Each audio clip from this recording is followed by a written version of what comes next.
સ્વામીશ્રીને શાસ્ત્રીજી મહારાજે બહુ નાની ઉંમરે નેતા બનાવ્યા. સારંગપુર મંદિરના કોઠારી જ્યારે સ્વામીશ્રીને બનાવ્યા એ વખતે લગભગ 24-25 વર્ષની એમની ઉંમર હતી.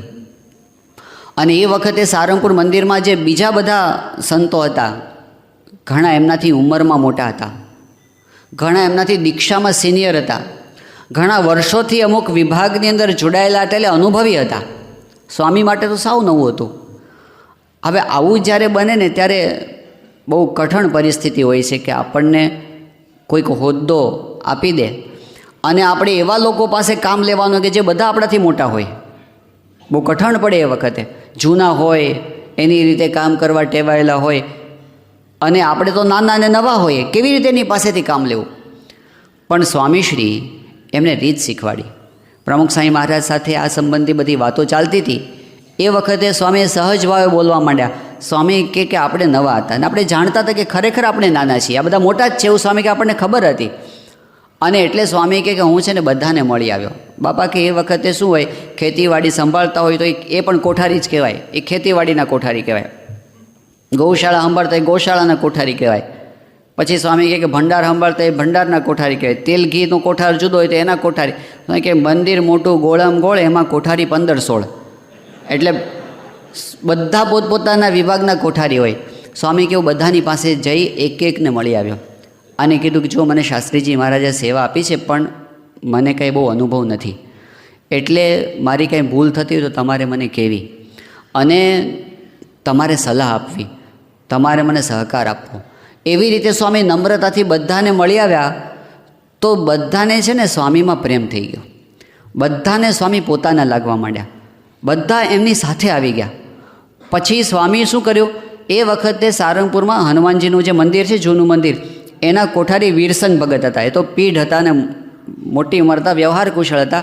સ્વામી એને જઈને મળી આવ્યા અને બાપા કે સ્વામી કે જો મને શાસ્ત્રીજી મહારાજે સેવા આપી છે, પણ મને કંઈ બહુ આવડત નથી, પણ તમે જૂના માણસ છો, અનુભવી છો, તો તમારે મને સલાહ આપવી. સ્વામી કે તો વીરસંગ ભગતને સ્વામી સાથે એકદમ સારું થઈ ગયું. તો બે મંદિરના વ્યવહાર એટલા સારા સ્વામીએ કરી દીધા સંબંધો. તો બાપા કે 1000-2000ની આપણને જરૂર હોય તો એ આપણને આપે ને 1000-2000 આપણે એની જરૂર હોય એને આપીએ, એવા વ્યવહાર કરી દીધા આમ. અને સ્વામી કે જૂના મંદિરની ઘોડાગાડી જો જતી હોય ત્યાં બોટાદ, તો આપણને કંઈ સામાન લાવવાનો છે, આપણને સામેથી પૂછે કે બોટાદથી કંઈક લાવવાનું હોય ને તો. એટલે એકબીજાના કામ થવા માટે સહકાર, પ્રેમ સંપાદિત કર્યો સ્વામી નમ્રતાથી. અને પછી તો એવું થયું કે સારંગપુર ગામના માણસો બધા ભેગા થઈને કે જો નારાયણ સ્વામી કોઠારી થતા હોય, અરે નારાયણ સ્વામી સરપંચ થતા હોય તો આપણે ચૂંટણી નથી કરવી. તો સ્વામીને સરપંચ કરવા તૈયાર થઈ ગયા બધા. એ વખતે નમ્રતા જો કેટલું કામ કરે છે. પછી સ્વામી કે અમુક તો પાછા હોય ને એવા એકદમ જોરદાર જૂના માણસો. તો સારંગપુર મંદિરમાં એ વખતે ખેતીવાડી જે સંભાળતા હતા, પ્રભુ સ્વામી કરીને હતા, મૂળ બોચાસરના જ હતા અને આમ સ્વભાવે પણ બધું એવી રીતે કડક હતા. તો એ સ્વામીને કે રાતના 12:30-1 વાગે જગાડે અને રખોપું કરવા જવાનું હોય ખેતરે. તો કે તમે કોઠારી થયા છો તો આવવું પડે, હાલો. તે સ્વામીને ઉઠાવે રાતના. અને સ્વામી ક્યાં ઉગમણી બાજુ વાડી હતી આપણી, શંકરવાડી હતી, એક પેલી આંબલીવાળી વાડી હતી. તો એક જગ્યાએ ફેરવે 2-3 કલાક રોજ રાતે લઈ જાય. આવું હાલે. તે એક કામ એની ખબર વીરસંગ ભગતને ખબર પડી, જૂના મંદિરના કોઠારી હતા એમને. તો એમને પ્રભુ સ્વામીને બોલાવ્યા અને કીધું કે તમારે છે ને આ નારાયણ સ્વામીને ઉજાગરા નહીં કરાવવાના, તમારા ખેતરનું રખોપું અમારા માણસો કરશે, પણ તમારે એને ઉજાગરા કરાવવાના નહીં. કેટલો સ્વામીએ સ્નેહ, શેના લીધે આ બધું થયું. હવે હું કોઠારી થયો છું ને બધાને, એવું સ્વામીએ ક્યારેય કર્યું નથી. આપણને એક વસ્તુ શીખવા મળે છે મોટા સંતોના જીવનમાંથી, બાપાના જીવનમાંથી, કે જ્યારે આપણે કોકની ઉપર શાસન કરવાનું હોય ત્યારે બધાથી નમ્ર થઈને રહેવું પડે. એવું એમણે આપણને શીખવાડ્યું. અને એમાં રાજીપો મળે છે, એમાં કામ પણ સારું થાય છે. એ વિના આપણે સત્તાના તોરમાં ફરતા થઈ જઈએ. બુચાસણમાં જ ત્યાગવલ્લભ સ્વામીને કોઠારી પદ સ્વામી વર્ષોથી એમને સોંપ્યું છે. અત્યારે વેદજ્ઞ સ્વામી બધું સંભાળે છે. પણ એ વખતે એક વખત એવું કંઈક થયું હશે કે અમુક હરિભક્તો હોય એને કોઈક સંત સાથે કંઈક પ્રશ્ન થયો હશે અને ફરિયાદ લઈને આવ્યા ત્યાગવલ્લભ સ્વામી પાસે ત્યાં સ્વામીને ફરિયાદ કરી કે આ સંત છે એ આમ નથી કરતા ને આ સંત છે આમ નથી કરતા ને એવું બધું એમણે ત્યાગવલ્લભ સ્વામી પાસે રજૂઆત કરી. ત્યાગવલ્લભ સ્વામી બધું સાંભળી લીધું. પછી પેલા હરિભક્તો આગ્રહ કરે તમે એના ઉપર પગલાં લો, તમે એના મંદિરમાંથી બીજે મોકલી દો. આવું બધું કીધું અને ત્યાગવલ્લભ સ્વામીએ હાથ જોડ્યા. એમણે કીધું કે જુઓ, મને પ્રમુખ સ્વામી મહારાજે આ સંતોની સેવા કરવા માટે એ મૂક્યો છે, એના ઉપર હુકમ ચલાવવા માટે એ મૂક્યો નથી. આપણે સત્તાધીશ હોઈએ અને પછી આપણને એવો વિચાર રહે કે આપણે આ બધાની સેવા કરવા માટે બાપાએ આપણને મૂક્યા છે, બધા પર ઓર્ડર કરવા માટે નહીં, શાસન ચલાવવા માટે નહીં, સેવા કરવા માટે. એ વૃત્તિ સાથે જ્યારે આપણે સેવા કરીએ ત્યારે શાસન પણ ચાલે અને અહંકાર પણ એની સાથે સાથે ના આવે. આ બહુ શીખવા જેવી વસ્તુ છે. કારણ શું છે? નહીતર તરત આપણું ડાયવર્ઝન અભાવ ગુણ તરફ જતું રહે. જે લોયાના 16મા વચનમાં મહારાજે કીધું છે કે આપણને જે માન આપે, આપણા જે વખાણ કરે, એના 100 અવગુણ આપણને ન દેખાય અને 1 ગુણ દેખાય. આ બહુ સારા માણસ છે, કારણ કે આપણું સાચવે છે. અને જે આપણને માન ન આપે અને આપણા વખાણ ન કરે, એ સત્સંગની અંદર ગમે તેટલો ભોગ દેતા હોય, ગમે તેટલું સમર્પણ હોય, સ્વામી બાપાને માટે ગમે તેટલો એને ભોગ આપ્યો હોય, પણ આપણને એનો અવગુણ આવે ને આવે. કારણ કે એણે મારું અપમાન કર્યું, બસ એણે મારું ન માન્યું, મારી સામે થયા. આપણી વૃત્તિ અહંકારને કેન્દ્રમાં રાખનારી થઈ જાય, સત્પુરુષને કેન્દ્રમાં રાખનારી નહીં. ભૂલ થઈ જાય, આપણે ભૂલી જઈએ, આપણું સ્થાન ભૂલી જઈએ. આપણે વિછી સાહેબ અહીંયા આગળ મને લાગે હાજર નથી, આવ્યા છે? ત્યાં બેઠા છે, આગળ બેઠા છે. અમારે ત્યાં ગરડાની અંદર પણ હતા શિબિરમાં. એમણે પોતાનો કહેલો પ્રસંગ અત્યારે યાદ કરું છું. શરૂઆતના વર્ષોની અંદર જ્યારે આપણું કાર્યકર્તું માળખું હજી તો ઘડાતું હતું, હજી બહુ વ્યવસ્થિત આપણું સિસ્ટમેટિક નહોતું, ને આટલો મોટો વ્યાપ પણ નહોતો સત્સંગ પ્રવૃત્તિનો. એવા વખતે એ પોતે ઘણું બધું એમણે વિચરણ કર્યું, ગામડે ગામડે ફરીને એમણે સત્સંગ પ્રવૃત્તિનું ઘણું બધું આ કામ. 70s વર્ષોની અંદર આ બધું 1970 થી 80ની વચ્ચેના જે વર્ષો હતા એની અંદરની આ બધી વાત છે. તો એક વખતે પોતે બધેથી વિચરણ કરીને બધું કામ કરીને આવ્યા હશે. અને આપણે જાણીએ છીએ કે આપણે જ્યારે વ્યવહાર કરીએ, આપણાથી ઉપરના હોય એમની સાથે વ્યવહાર કરીએ, આપણાથી નીચેના હોય એમની સાથે પણ વ્યવહાર કરીએ. અને એ વખતે કેટલાક પ્રશ્નો થાય. બાપા પાસે આમ તો પોતે સત્સંગ પ્રવૃત્તિનું રિપોર્ટિંગ કરતા હતા, એ રિપોર્ટિંગ એમણે કરી લીધું. પછી એમણે સ્વામીને વાત કરી કે સ્વામી, એક સંતની વાત કરી જેમની સાથે એમને કામ કરવાનું હતું. એ બાપાને કહે કે સ્વામી, આ છે ને, આ સંત સમજતા જ નથી. એ જો સમજી જાય ને અને એ જો આટલો સ્વભાવમાં સુધારો કરી દે ને તો છે ને ઘણા પ્રશ્નો ઓછા થઈ જાય. સ્વામી આ સાંભળીને વિછી સાહેબને કહે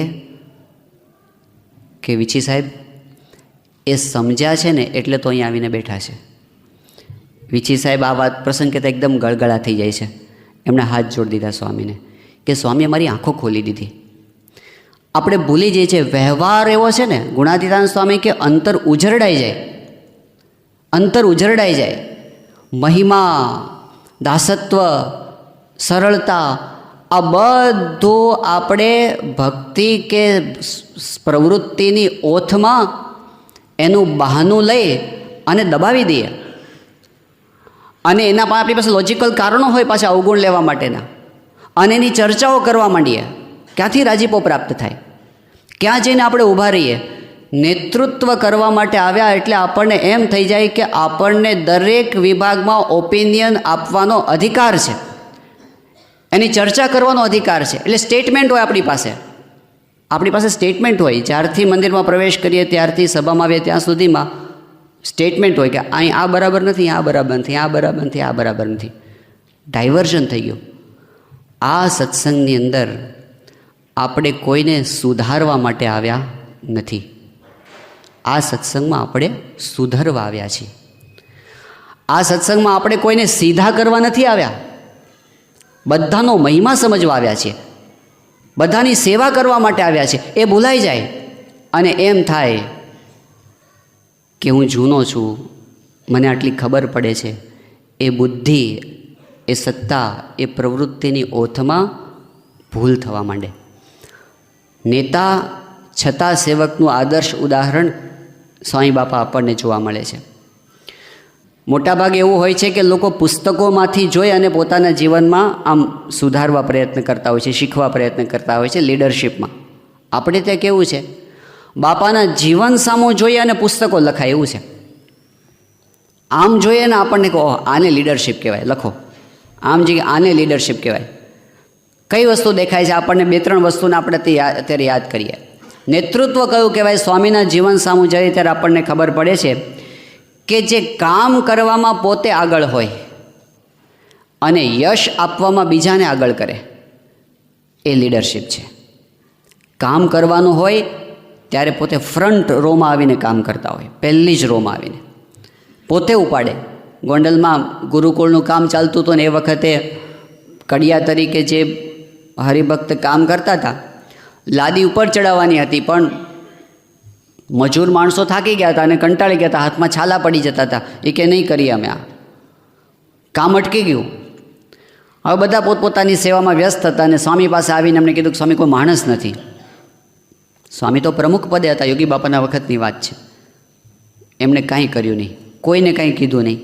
બધા આજુબાજુ સેવા તો બધા કરતા હશે. સ્વામી ઉપડ્યા અને લાદીની થપ્પી પોતે માથે ઉપાડી અને ઉપર લઈ ગયા. આ જોયું ને, પાછળ આખી લાઈન થઈ ગઈ સ્વામીની પાછળ, ગોઠવાઈ ગયું બધું. પોતે કામ કરવામાં પહેલાં આગળ હોય. કંઈક જવાબદારી, કંઈક પ્રશ્ન આવે, પોતે આગળ જઈને ઊભા રહે. આજ સવારે આપણે પેલી વાત થઈ હતી ને, પોતે ઊભા રહીને પ્રશ્ન થયો છે તો ચલો હું એમાં આવીને આગળ સહન કરું, જે કાંઈ લોકો બોલે તે. મુંબઈની અંદર 1980 પહેલાંના સમયની અંદર એ વખતે સત્સંગ મંડળ દ્વારા એક સાંસ્કૃતિક કાર્યક્રમનું આયોજન થયું હતું ફંડ રેઝિંગના હેતુથી.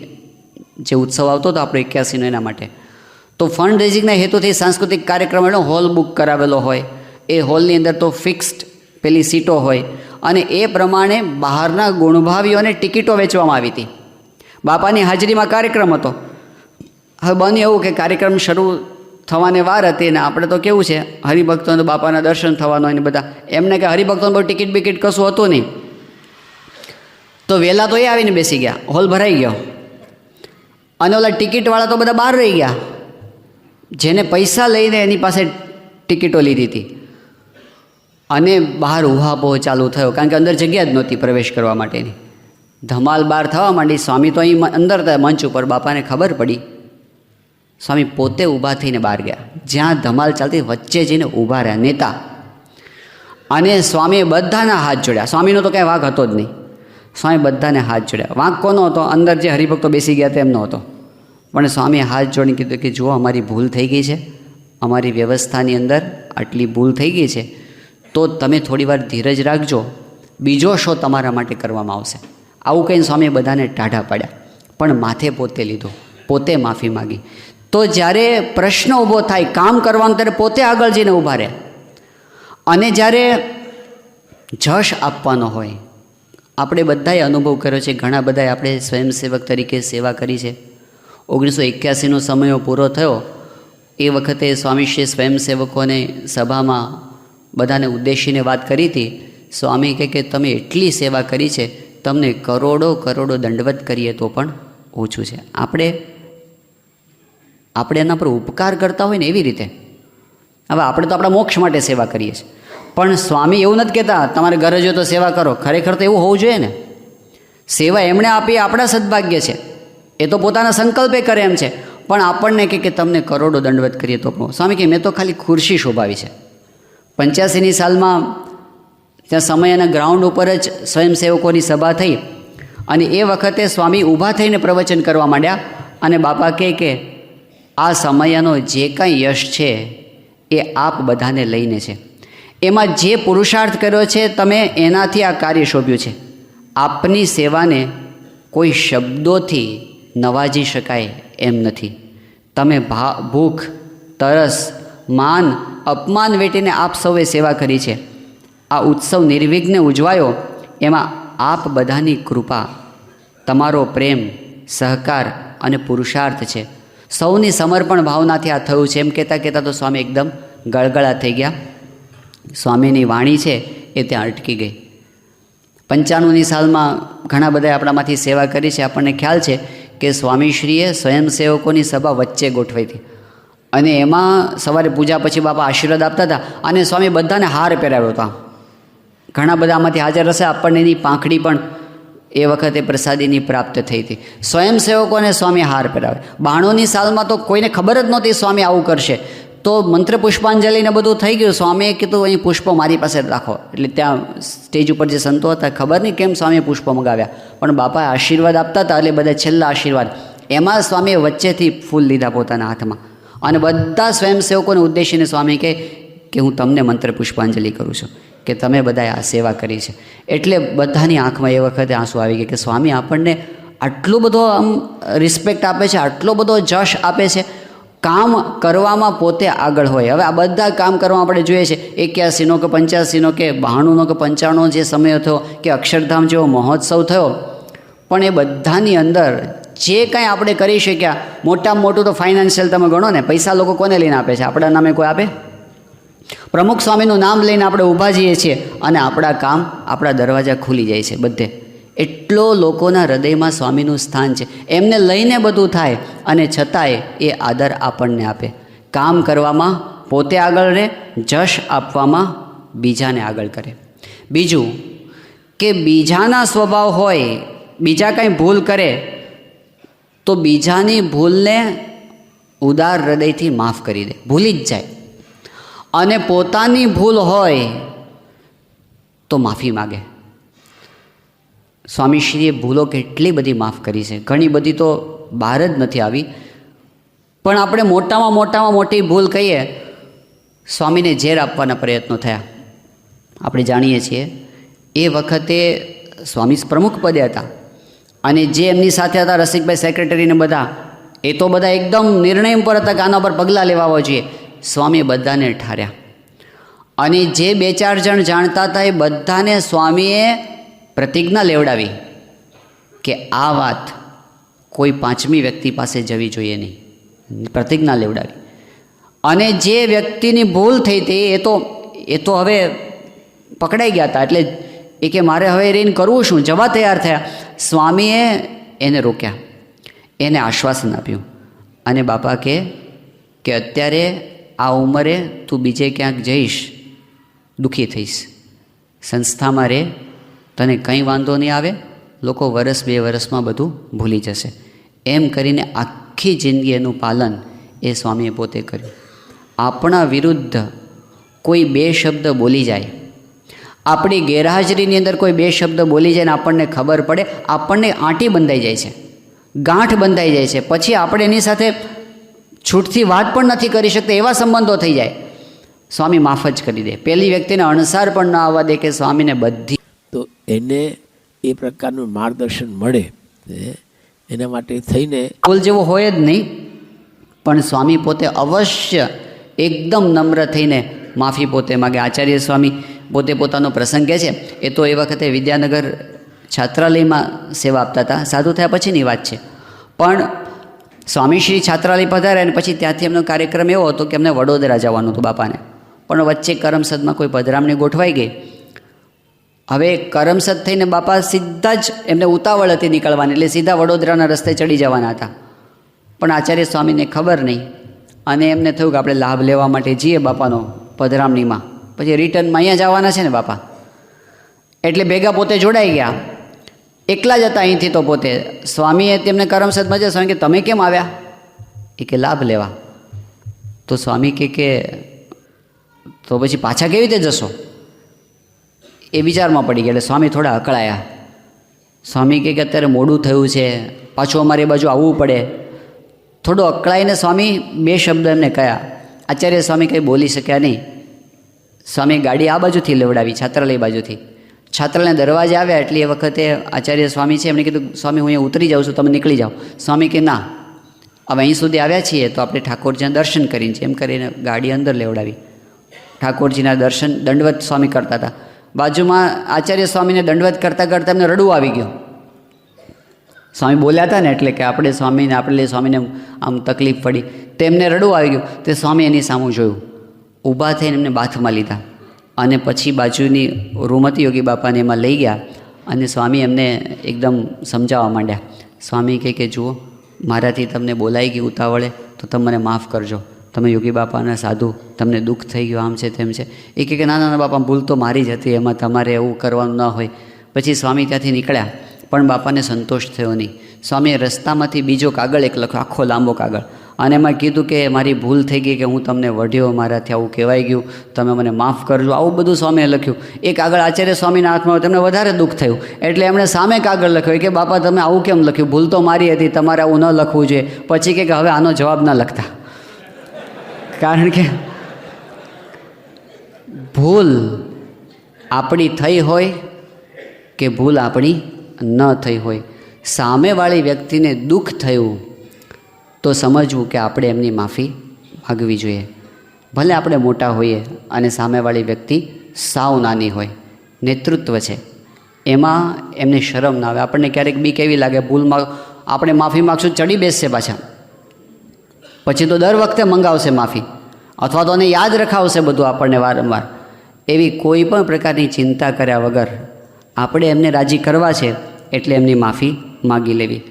અને છેલ્લી વાત, નેતૃત્વ એટલે શું?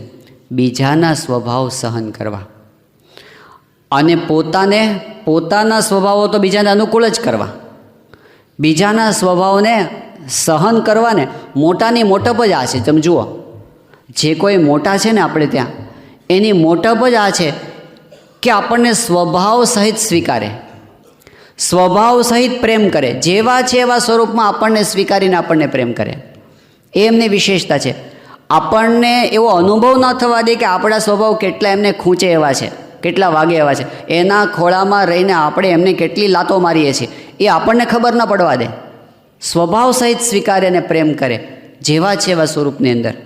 અહીં પેલા હાડેવાના દેસાઈ કાકા હતા, સત્સંગમાં નિષ્ઠા પાક્કી, પક્ષ પૂરેપૂરો, સમર્પણ જબરજસ્ત, પણ બીડી પીવાનું છૂટતું નહોતું. હવે બધાએ સંતોએ વાત કરેલી એમને, પણ એમને નહોતું છૂટતું. તો સ્વામી પછી એનો તિરસ્કાર ન રાખે, એટલો બધો પ્રેમ એને કરે તો એમને જરાય સંકોચ ન રહે. તો અહીં બોચારસન સમયમાં આવ્યા હોય અને એમને બીડીની તલપ લાગે તો આજુબાજુ તો બધું હરિભક્ત હોય તો બીડી ક્યાં પીવી, એટલો પાછો વિવેક ખરો એમને. એટલે જૈન સીધા બાપા પાસે પહોંચે અને સ્વામીને કહે કે સ્વામી અહીં તો જ્યાં જો ત્યાં માણસો માણસો માણસો, મારી બીડી ક્યાં પીવી? એટલે સ્વામી એમને વ્યવસ્થા કરી આપે કે તમે આ જગ્યાએ જઈને બીડી પીવો, કોઈકને સાથે મોકલીને. તો કેવું કહેવાય, જે પુરુષ આમ લેશ માત્ર એના અંતરમાં સ્વભાવ નથી આ દુનિયાનો, અને આપણે કેવા કેવા સ્વભાવ. આ તો આપણે એક દેસાઈ કાકાની વાત કરીએ, આપણે બધાની અંદર એવું કંઈક ને કંઈક છે જે એમણે સ્વીકારીને આપણને સેવા આપી છે. આપણે આટલા સીધા થઈ જાઓ પછી તમને સેવા આપશો એવું આપણને કીધું નથી. એમણે સ્વભાવ સાથે સ્વીકાર્યા અને પોતે એવા સ્વભાવ રાખે, બીજાની પાસે સરળ થઈ જાય. કોઈ દિવસ પોતાને લીધે બીજાને સહન કરવું પડે એવું ન થાય. નારાયણ મુનિ સ્વામી ઘણી વખત જે પ્રસંગ કહે છે કે 94ની સાલમાં જન્મજયંતિ બીજે દિવસે થવાની, તે આગલે દિવસે રાતની સભા ચાલતી હતી અને બાપા પાસે સંતો આયોજન લઈને ગયા કે આવતીકાલે જન્મજયંતિ છે, બપોરે સભા પૂરી થાય પછી વ્યક્તિગત દર્શન દરેક જન્મજયંતિમાં અપાતા. તો અત્યાર સુધી 90ની સાલથી એવું આયોજન રહેતું હતું કે હરિભક્તો 2 લાઇનમાં બાપા પાસે આવે ને પગે લાગીને 2 બાજુ જતા રહે. તો સંતોએ વિચાર્યું કે આટલી મોટી સભા, બાપાને 2-2:30 વાગે જમવા ભેગા થાય છે, આ વખતે આપણે 4 લાઇન રાખીએ, એટલે 2 બાજુથી 2 લાઇનમાં હરિભક્તો આવે વ્યક્તિગત દર્શનમાં. એટલે સ્વામી પાસે બધી રજૂઆત કરી કે બાપા આવતીકાલે આવું આયોજન વિચાર્યું છે. બાપા પત્ર લેખન કરતા હતા, સ્વામી જોયું આમ કે 4 લાઇનમાં હરિભક્તો આવવાના છે એવું કીધું. તો સ્વામી એકદમ, સ્વામીને ગમ્યું નહીં. એટલે બાપા કહે કે 4 લાઇનમાં કેવી રીતે આવે? તો સંતોએ કીધું કે જે રીતે 2 લાઇનમાં આવે એવી રીતે 4 લાઇનમાં આવે. તો સ્વામી કે એને મળાય કેવી રીતે, પગે કે એને સંતોષ કેવી રીતે થાય? બધા કહે પણ સ્વામી સભા મોટી છે ને પછી આપણે પહોંચી ન વળાય ને. તો સ્વામીની રીત છે કે પછી કંઈ બોલે નહીં, કાંઈ ન બોલે. સ્વામી કાગળ લખવા માંડ્યા. એટલે સંતોને ખબર પડી કે બાપાને ગમ્યું નથી. બધાએ ફરી મિટિંગ કરી કે જેમનો જન્મદિવસ છે અને એ જ કુરાજી થાય એનો કંઈ અર્થ નહીં ને પછી એટલે આપણે આયોજન ફેરવીએ. બધું રાતે આયોજન ફેરવ્યું, દોરડા બાંધી દીધા હતા, પાછા છોડીને ફરી રીતે બાંધ્યા, બે લાઈનમાં આવવાનું આયોજન કરી દીધું રાતના. સવારમાં બાપા પૂજા પૂરી થઈ, ત્યાં પછી સ્વામી શોધતા હતા આ બાજુ. નારાયણમુનિ સ્વામીને જોઈ ગયા, સ્વામીએ બોલાવ્યા એમને. પાસે ગયા અને સ્વામી એમને કહેવા માંડ્યા. સ્વામી કહે કે મેં કાલ આખી રાત વિચાર કર્યો.